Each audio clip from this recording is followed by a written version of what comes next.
Happy Friday, everyone. I'm Ann Birchard. I'm an independent Stampin' Up! Demonstrator, and I like to create crafting connections one card at a time. Today's card, I'm using the bundle Sweet Citrus. It comes with a hybrid embossing folder, which means I can die cut and emboss in one fell swoop. So this just lines up here, and it will cut out the wedges, the slice, and the whole citrus lemon in one go. Then it has some leaves and some other blossoms that we may or may not use. So sit back, relax, enjoy the music, and as always, all the supplies I've used are in the description box below. Let's make a card.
there was my quick and easy, yet impactful card.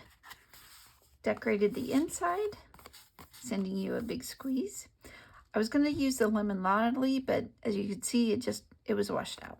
I did monochromatic, used blending brushes to add some detail to the embossed and cut out lemons. Decorated the envelope, of course. Hope you like it. Don't forget to hit like, share, and subscribe, and we'll see you next week. Bye.